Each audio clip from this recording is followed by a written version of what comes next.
എല്ലാവർക്കും യുആർ ക്രിയേഷൻസിന്റെ രേഖാസ് കിച്ചണിലേക്ക് സ്വാഗതം. ഞാനിന്ന് വന്നിരിക്കുന്നത് പെട്ടെന്ന് തയ്യാറാക്കാൻ പറ്റുന്ന ഒരു രസത്തിന്റെ റെസിപ്പി ആയിട്ടാണ്.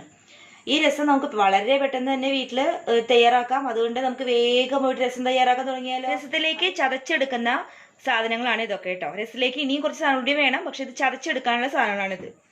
കുറച്ച് ചുവന്നുള്ളി ഉണ്ട്, ഒരു 10-12 ചുവന്നുള്ളി ഉണ്ട്, കുറച്ച് വെളുത്തുള്ളി ഉണ്ട്, 2 കഷ്ണം ഇഞ്ചി ഉണ്ട്, കുറച്ച് കറിവേപ്പിലുണ്ട്, ഒരു ടീസ്പൂൺ ജീരകം, 1 ടീസ്പൂൺ ഉലുവ. ഇതൊക്കെ കൂടിയിട്ട് നമുക്ക് അമ്മിക്കല്ലിന്റെ മുകളിൽ ചതച്ചെടുത്തിട്ട് വരാം കേട്ടോ. ഞാൻ എല്ലാം കൂടിയിട്ട് ചതച്ച് കൊടുത്തിട്ടുണ്ട്. ചുവന്നുള്ളി, വെളുത്തുള്ളി, ഇഞ്ചി, ജീരകം, ഉലുവ, ഇതൊക്കെ കൂടി കറിവേപ്പിലയും കൂടിയിട്ട് ചതച്ച് എടുത്തതാണ് കേട്ടോ. ഇത് പാൻ ചൂടായിരിക്കുകയാണ്. പാനിലേക്ക് 1 ടേബിൾ സ്പൂൺ വെളിച്ചെണ്ണ ചേർക്കാണ്. ഇനി താളിക്കാൻ വേണ്ടിയിട്ടുള്ളത് 1 ടീസ്പൂൺ കടുക്, 4 വറ്റൽമുളക്, കുറച്ച് കറിവേപ്പില, ഇത് ചേർക്കാണ്.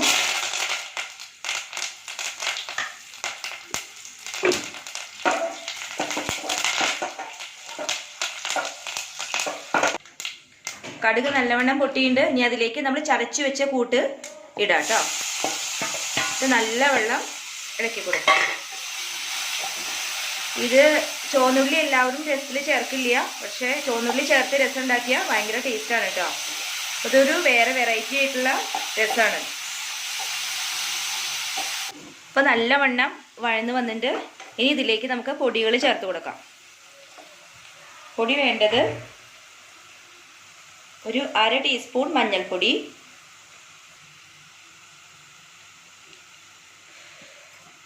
1 ടീസ്പൂൺ മല്ലിപ്പൊടി,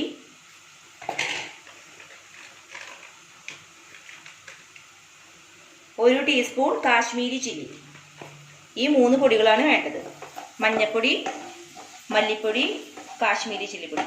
ഇത് സ്റ്റവ് നല്ല സിമ്മിലാക്കിയ ശേഷം വേണം ഒന്ന് വഴറ്റാൻ. ഇതൊന്ന് മൂത്ത് വരണം. ഇനി ഇതിലേക്ക് 2 ചെറിയ തക്കാളി ഒന്ന് ഗ്രൈൻഡ് ചെയ്തിട്ട് എടുത്തതാണ്, അത് ഇതിലേക്ക് ചേർക്കണം.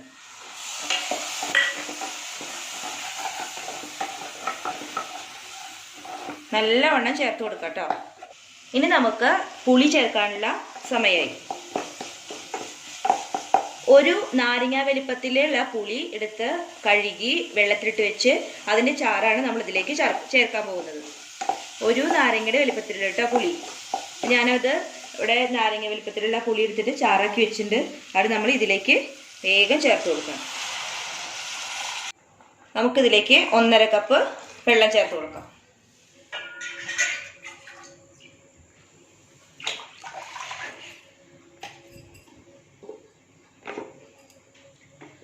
ഇനി ഇതിലേക്ക് ആവശ്യത്തിന് ഉപ്പ് ചേർക്കാം. നമ്മൾ ഉപ്പ് ചേർത്ത് കൊടുക്കുകയാണ്.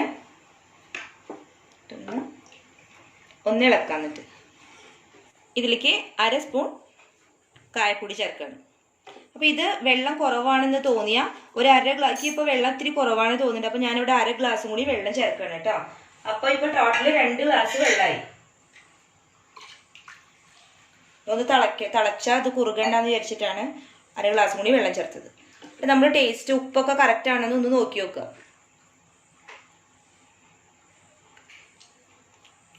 ഉപ്പ് ഇത്തിരി കുറവുണ്ട്, അപ്പോൾ രണ്ടാമത് നമ്മൾ കുറച്ചും കൂടി ഉപ്പ് ചേർക്കുകയാണ്. ഇനി ഇത് നല്ലവണ്ണം വെട്ടി തിളക്കട്ടെ കേട്ടോ. കായം ചേർത്ത് കഴിഞ്ഞിട്ട് ഇനി നമുക്ക് ആവശ്യം കുരുമുളക് പൊടിയാണ്.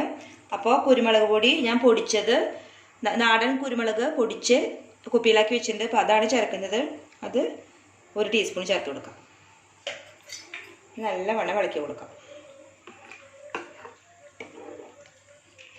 ഇനി ഇത് നല്ലവണ്ണം തിളയ്ക്കുന്നത് വരെ കാത്തിരിക്കണം. അപ്പോൾ നമ്മുടെ രസം കുറച്ച് നേരമായിട്ട് നല്ലവണ്ണം തിളച്ച് ഇങ്ങനെ പൊന്തി വരികയാണ്. ഇനി നമുക്ക് ഗ്യാസ് ഓഫ് ചെയ്യാം.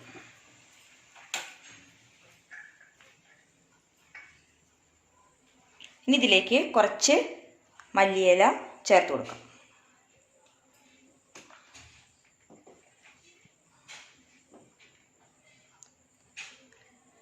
ഇനി ഈ സ്വാദിഷ്ടമായിട്ടുള്ള രസം നമുക്ക് ഒരു സെർവിങ് ഡിഷിലേക്ക് മാറ്റാം. അപ്പോൾ നമ്മുടെ രുചികരമായിട്ടുള്ള രസം തയ്യാറായിട്ടുണ്ട്. പനിയൊക്കെ ഉള്ള സമയത്ത് ഈ രസം കുടിച്ചാൽ നല്ല സുഖമാണ് കേട്ടോ. അപ്പോൾ നിങ്ങൾ വീട്ടിലിത് തയ്യാറാക്കി നോക്കണം. പിന്നെ ഇതിൽ ഞാൻ ഇന്നൊരു ടിപ്പ് പറഞ്ഞിട്ടുണ്ട്. ഈ രസം തയ്യാറാക്കുമ്പോൾ രസം നമ്മൾ സ്റ്റവ് ഓഫ് ചെയ്യില്ലേ, ആ ഫ്ലെയിം ഓഫ് ചെയ്ത ശേഷം കുറച്ച് നേരം അതൊന്ന് ഊറാൻ വെക്കണം. അതിൽ നമ്മൾ ഇട്ടിട്ടുള്ളതൊക്കെ അടിഭാഗത്ത് ഊറിയ ശേഷം മോൾ ഭാഗം വേണം നമുക്കിങ്ങനെ എടുത്തിട്ട് ഉപയോഗിക്കാൻ. അപ്പോൾ അതുപോലെ ചെയ്യണം. അതല്ലെങ്കിൽ അടിഭാഗത്ത് എല്ലാം കൂടി വന്ന് നമുക്ക് കഴിക്കാൻ ഭയങ്കര ബുദ്ധിമുട്ടാവും. Thank you for watching this video.